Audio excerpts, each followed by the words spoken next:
नमः शिवाय। शिव पुराण की रुद्र संहिता के अनुसार ब्रह्मा जी की आज्ञा से प्रजापति दक्ष ने क्षीर सागर के तट पर माँ जगदम्बिका को पुत्री रूप में प्राप्त करने के लिए घोर तपस्या की। प्रजापति दक्ष की तपस्या से भगवती अत्यंत प्रसन्न हुई और उन्होंने महाराजा दक्ष से बोला कि मैं तुम्हारी तपस्या से बहुत प्रसन्न हूँ, तुम वर मांगो। प्रजापति बोले कि देवी, यदि आप वर देना चाहती हैं तो मेरी बात ध्यान से सुनिए। प्रसन्नतापूर्वक मेरी इच्छा पूर्ण कीजिए। मेरे स्वामी भगवान शिव हैं, जो रुद्र नाम धारण करके ब्रह्मा जी के पुत्र के नाम से अवतरित हुए हैं।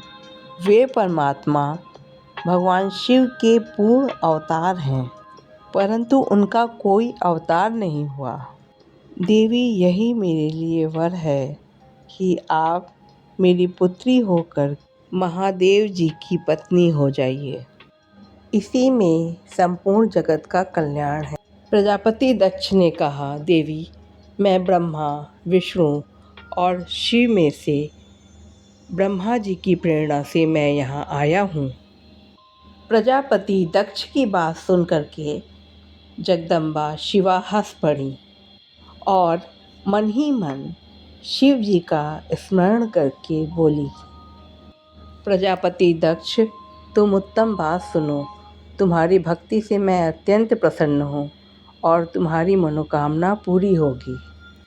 शिवा ने प्रजापति दक्ष से कहा, दक्ष, मैं माहेश्वरी हूँ, फिर भी तुम्हारी भक्ति के अधीन हूँ।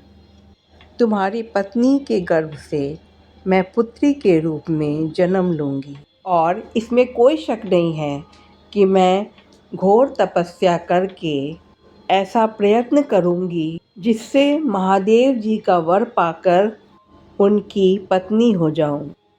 वे भगवान शिव सर्वथा निर्विकार हैं, ब्रह्मा और विष्णु के भी सेव्य हैं तथा नित्य परिपूर्ण रूप से ही हैं।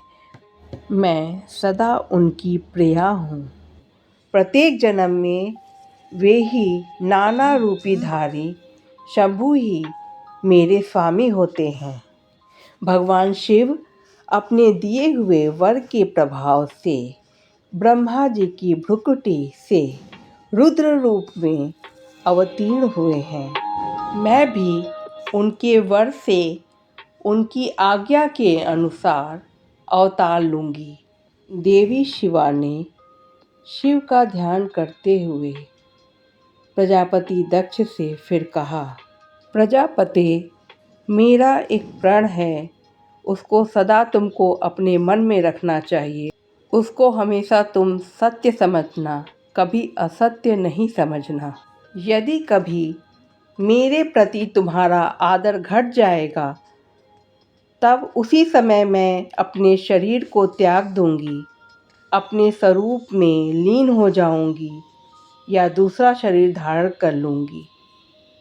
प्रजापति, अब तुम घर जाओ। मैं शीघ्र ही तुम्हारी पुत्री होकर महादेव जी की पत्नी बनूंगी। ऐसा कहकर शिवा अंतर्ध्यान हो गईं और प्रजापति दक्ष आश्रम लौट आए और मन ही मन प्रसन्न होकर सोचने लगे, देवी शिवा मेरी पुत्री होने वाली हैं।